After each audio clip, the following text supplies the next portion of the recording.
So I hate to be the bearer of bad news, but we have another problem here in the United States. But nobody's talking about it. And you know why nobody's talking about this problem? Because it's actually happening in another country. It's happening in Canada. But what is happening in Canada and just happened this morning is going to impact the US in a big way. Today I want to break down what's going on and why this new strike is a huge concern for the US economy and millions of people. So I'll break all this down in just a moment, but all I ask is one thing. Takes 2 seconds. Go ahead, hit that like button if you enjoy these daily updates. And now let's begin.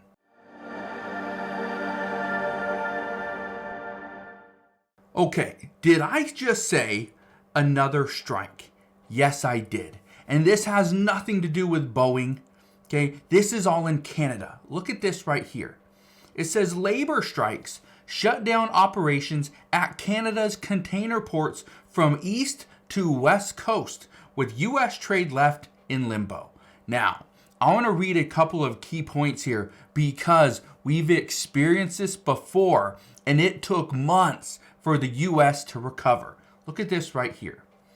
It says ports of Vancouver and Prince Rupert are at a standstill after the ILWU Local 514 walked off the job in a strike. Goes on to say the labor action comes on the heels of a strike at the port of Montreal. Says in July of 2023, and this is the big thing, a 13-day strike at these two West Coast ports impacted the delivery of U.S.-bound goods for months. This included apparel to automotive parts and key industrial chemicals. Yeah, nobody's talking about this. I turned on YouTube. Yep, nobody's talking about this. I went to TikTok, not hearing a thing. Okay, go to mainstream media and everybody's talking about the election tomorrow. Yeah, it's big, it's important, but at the same time, so is this. When we are going to see potentially, again, this is a big deal. I want to read you some numbers here. It says right here, approximately 20% of U.S. trade arrives in the Canadian ports of Vancouver and Prince Rupert, where strikes broke out after union leadership and industry representatives failed to reach a deal before a cooling off period expired. The ILWU Local 514 contract expired on March 31st, 2023, with 96% of union members voting in favor of a strike in September. Yeah, 96% voted in favor of a strike. Not continue to work. Let that contract expire. Well, it did. And now we have a problem. Look at this right here. It says this strike comes on the heels of a recent strike still impacting the country's second largest port, the port of Montreal. Prince Rupert is Canada's third largest port. Montreal processes 40% of all East Coast container traffic. 2 terminals have been blocked since Thursday when a strike was announced by the Canadian Union of Public Employees. Now, here's what's interesting. The amounts. Look at this right here. It says, according to the U.S. Department of Transportation, rail cross-border trade between Canada and the U.S. accounted for 14% of total bilateral trade of $382.4 billion in the first half of the year. Approximately $572 million in container trade arrives daily in the U.S. from Canada. Yeah, that's a massive amount. But again, listen to this. This is the problem. We are coming up on the holiday shopping season. This is Q4. Look at this. It says logistics executives are concerned about the impact of a strike, pointing to the 13-day strike by the International Longshore and Warehouse Union of Canada back in July of 2023. It took at least 3 months for the movement of U.S.-bound freight to return to normal. It says delays of rail containers were anywhere from 39 to 66 days, excluding delays in vessels waiting to get processed. Yeah. 39 to 66 days behind. That's what the delays look like. Between 1 to 2 months. Yeah, it's a problem. Now, Why is nobody talking about this? If this is such a big deal, why is nobody discussing this? Well, it's simple. We have an election tomorrow. That's why nobody's discussing this.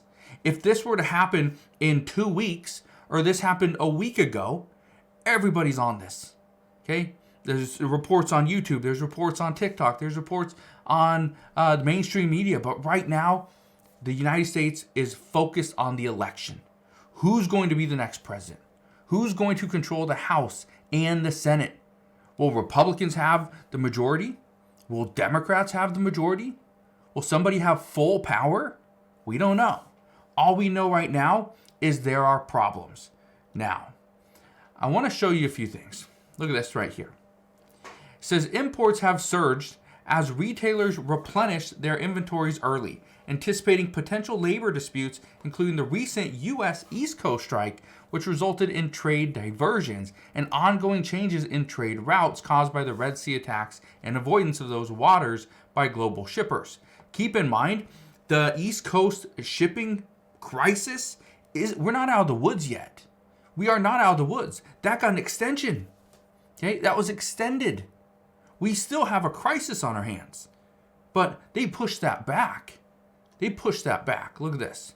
It says a temporary loss of the Canadian West Coast trade getaway could push carriers to discharge import cargo along the already strained U.S. West Coast. It says further increasing the dwell time of containers and elongating overall transits. The Port of Vancouver provides Midwest importers an option to diversify their Asia to China supply chain. Yeah, they do. But again, if they're shut down, everything goes down to California. And then, again, it's going to get more expensive. Now, here's the last thing I want to leave you with. We don't know what's going to happen. We don't know how long the strike is going to last. This strike could be over in a day. Right? This could be over in 2 months. We don't know. All we know, and the reason I bring this to your attention, is because there are things that are happening right now. There are a lot of labor disputes. This is not just at the ports. Okay? There are a lot of labor disputes. We're seeing it at Boeing, right? We're seeing it at Boeing. Yeah, they could vote to end the strike. But again, will they? Well, we're going to wait and find out. There's still an issue over on the East Coast. They haven't really fixed that. They haven't negotiated the contract there, right? We know at rail yards, a lot of issues. We know for airlines, again, a lot of issues there as well. All it takes is one strike. All it takes is one strike and a deal to be negotiated where they are getting more as far as wages, better benefits, okay, better working conditions, and all the other ones start to see what's going on. And then they start fighting for the exact same contract, for the same benefits, the same working conditions. It's just a matter of time before the strikes that are popping up here and there become very frequent. So we'll see what happens moving forward, but that is what we know as of today. One of the larger ports out of Canada is now shut down.